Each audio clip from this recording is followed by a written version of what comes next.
تعالوا بقى النهاردة نعمل اسهل واحلى طريقة للملوخية الناشفة.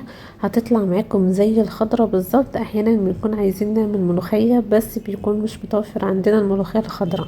فتعالوا نشوف بقى طريقتي في عمل الملوخية الناشفة. اول حاجة كوبايتين الشوربة بتاخد كوباية من الملوخية. انا هنا معايا 4 كوبايات من الشوربة، حطيت لهم او ضفت لهم كوبايتين من الملوخية الناشفة. طبعا بنسخن الشوربة كويس جدا وبحط الكمية بالتدريج، يعني هشوف كده لو كمية الشوربة مع الملوخية متناسبة معايا ممكن تطلع اتقل، خلاص اوقف ان انا ابطل اضيف ملوخية. لو حسيت ان هي خفيفة ممكن اضيف كمان شوية من الملوخية الخضراء. اهم حاجة ان الشوربة تكون سخنة معانا على نار هادية خالص.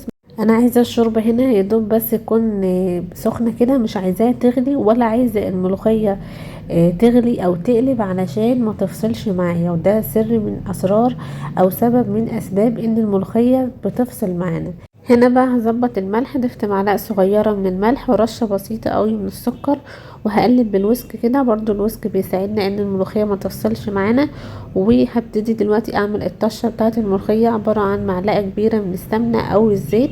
وهبتدي ان انا احمر التوم، اول ما يشقر كده بسيط هبتدي اضيف بقى معلقه صغيره من الكزبره الناشفه، وهقلب كده. اول ما اضيف الكزبره ما احاولش ان انا اغمقها علشان ما تمررش معايا هي والثوم، وانزل بقى بالملوخيه اللي معانا بالشكل ده واحطها بقى على الثوم. سامعين بقى الطشه والريحه حاجه حلوه جدا.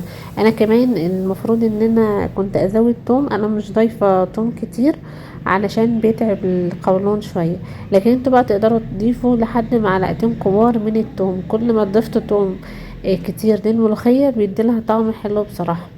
اول بقى ما اضيف التوم او الطش على طول يا دوب هما تقليبتين بالظبط، وببتدي بقى ان انا اقفل النار، وبتطلع معانا بالقوام الحلو اللي انتوا شايفينه ده. اول بقى ما بضيف التوم يا دوب هما تقليبتين اتنين بالظبط، وبقفل بقى على الملوخيه وبنضيفها بقى في الطبق. شايفين بقى ده القوام الحلو المظبوط ليها. بضيف بقى معلقه كده من التوم على الوش، وكلوا بقى او اشربوا احلى طبق ملوخيه ناشفه ممكن تعملوه. لونها مغيرش معانا وحلوه جدا. جربوها على طريقتي ان شاء الله تعجبكم. ولو عجبتكم الوصفة ما تنسوش تعملوا لايك واشتراك في القناة علشان توصلكم اشعارات بكل الوصفات الجديدة. نتقابل ان شاء الله في وصفات تانية جاية كتير. اسيبكم في امان الله وسلام.